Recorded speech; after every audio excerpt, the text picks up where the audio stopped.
Hey guys, it's Lego Boy Z3. These are my top 5 favorite WCA cubes.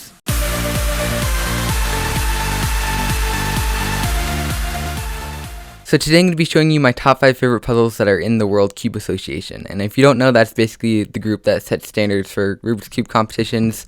And so yeah, let's get started. But first, these are my favorite cubes in the WCA. If your opinions differ, then you can go ahead and tell me. But don't be mean about it because I know everyone's are different. But let's get started with my first of the top 5, the 2x2. Now, a lot of people say that this is kind of a pointless event, and I kind of agree, because, people can do it in less than a second if they get an easy scramble, and really the whole thing depends on the scramble that you get. Like, if you get a really easy one, you can just look at it, and then put it down, and solve it without even looking at it after that. But for me, I'm a little bit slower at it, and so it's more fun. I have to look at it quite a few times during the solve. I average around 6 seconds or so, and I just kind of like the puzzle just because it's really simple, but it's just fun, and it goes really fast, and it's really easy to practice. You don't really have to practice a whole ton. But after that one wasn't too exciting. Next up we have the 4x4 cube, and so this is just like a normal cube, only with an extra layer, of course.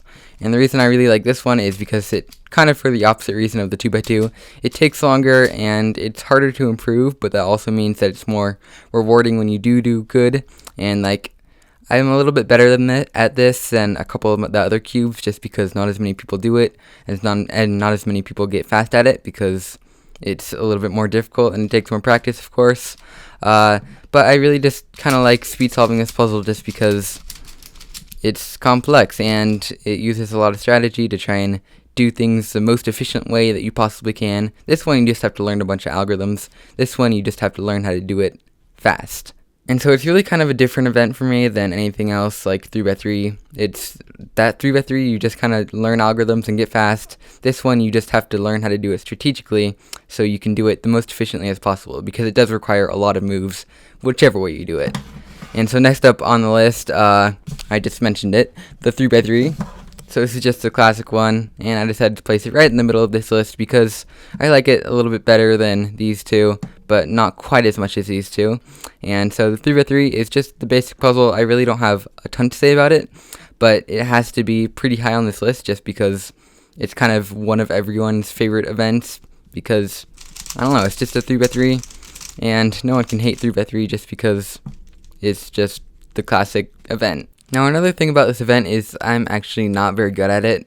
Compared to most people, I'm actually pretty low on the list. I'm actually the worst ranking of all these cubes on the 3x3, and that kind of discourages me from practicing it a whole lot because I'm not really that high up in competitions and stuff. But that also can be seen as a positive because a lot of newer people know how to solve this cube. It's the first cube that most people learn how to solve, and so yeah, it's kind of just the one that everyone knows how to do as well. And then after that on this list is one that I really like. This is one that I really like to specialize in. The rest of them is the Pyraminx. Yeah, I know it didn't make number 1. There's another one that I like a little bit better than this. But yeah, we have the Pyraminx, and the reason I really like this is just because it's different from all the rest of them, and kind of opposite of the 3x3. I'm actually quite good at it compared to most people. I mean, I'm not amazing. I do rank pretty high up in most competitions. I got first place in the last one. But compared to most people, I'm not actually that good. But it just is different, and I kind of like the turning style of it, just trying to turn everything as fast as possible, and the tips just add an extra kind of useless challenge. But everything kind of adds up to just make a fun puzzle, and it's a good mix between turning fast and learning how to execute things quickly and efficiently, and learning new algorithms. So it's kind of just a mix of all the challenges, and I really just like the Pyraminx because, I don't know, I guess I'm just good at it. The next one up on this list is actually a really, really cool one. Not a lot of people actually do the event. It is the Rubik's. It's the Skewb. So the Skewb is definitely my favorite event because of what I said on the Pyraminx. I'm actually really good at it. I'm ranked best in everything with the Skewb, and that's partially because it's newer and not a lot of people have had time to practice it a whole ton because it just started 2 years ago or something.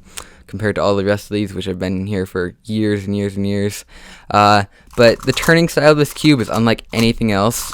Like, I'm not that good with like TPS on like a 3x3 or anything, but I can turn a Skewb pretty fast when I have a bit of practice, which I don't right now. And yeah, this one also does have a pretty good balance between like learning things and learning how to execute them and do it efficiently. And it's not too tedious learning how to do it. Like, anyone could learn how to do a basic method on both of these cubes pretty easily, and so pretty much anyone could compete in it. But you can keep going way down, way down, way down to like couple seconds time. I believe the time on this cube is like 1.1 something or something like that. And so it's really just like a big range, and I'm pretty low on that range, so I have podiumed quite a bit in this cube. But it's really just a fun event overall, and there's really not too much I have to say about it, much like the rest of these cubes. I just kind of like it. It's really hard to explain. It's just a fun puzzle, and it's always been one of my favorites ever since my first competition, right when they added it, and I competed in it, and I got a really good ranking compared to all the rest of the cubes. But other than that, that's just about it for this video. So if you want to buy any of these cubes, I'm not going to have specific links to any of these, and of course this one, wait, how in the world, that's really strange. I did not mean to line those up like that. Okay, my brain just automatically lined them up in the same way. But yeah, I'm not going to have specific links to any of these puzzles. I'm just going to have them in the description. And I may have a video about them. I don't know, I'll see. But yeah, that was really strange. I did not mean to line these all up, but I guess that'll make putting them away easy. Just like that. But yeah, that's pretty much it for this video. If you liked it, leave a like down below to show me that you liked it, of course. Leave some suggestions down the comments below for future top 5 videos that I can make like this, and I'll definitely look at those suggestions and use them. And stay subscribed to be notified when another video like this comes out. And I'll see you guys next time. Bye!